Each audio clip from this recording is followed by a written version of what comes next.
Good afternoon.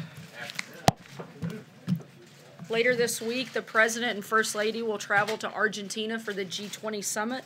President Trump's participation in the G20 summit is a key opportunity to reiterate his commitment to domestic and global economic growth and prosperity, cement relations with other world leaders, and advance a global economic system that is based on fair economic competition and free, fair, and reciprocal trade. While at the G20, the President and the delegation will interact with many leaders, including bilateral meetings with the President of Argentina, the President of Russia, Prime Minister of Japan, and the Chancellor of Germany, and a working dinner with the President of China. Sarah, given the President said this morning that Robert Mueller is ruining people's lives, is he considering a pardon for Paul Manafort or for others who were prosecuted, have been prosecuted?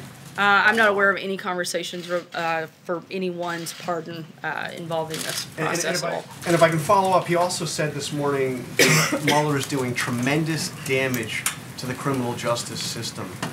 If that's true, is he considering picking up the phone, calling his acting attorney general, and saying, fire Robert Mueller? Look, I think that the President has had Robert Mueller doing his job for the last 2 years, and he could have taken action at any point, and he hasn't. So we'll let that speak for itself. He has no intent to do anything. See? Who were affected by tear gas fired by U.S. officers along the U.S.-Mexico border. Certainly, the White House would never want children to be in harm's way in any capacity whatsoever. However, that is why we are continuing to encourage people to follow the law and go to ports of entry.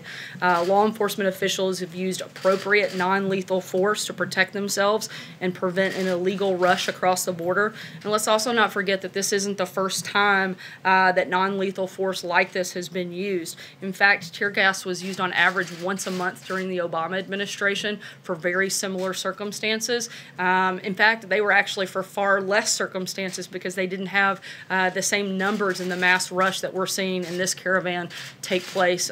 Certainly no one wants women or children or any individuals to have this happen, which is why we've encouraged them to actually follow the law and go to ports of entry. Takeaway for many people is that the President doesn't feel necessarily a responsibility to lead either in this country or in the world.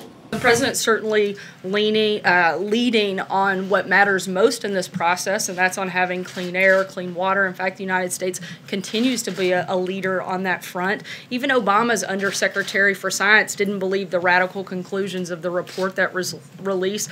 And you have to look at the fact that this report is based on the most extreme modeled scenario, which contradicts long-established trends.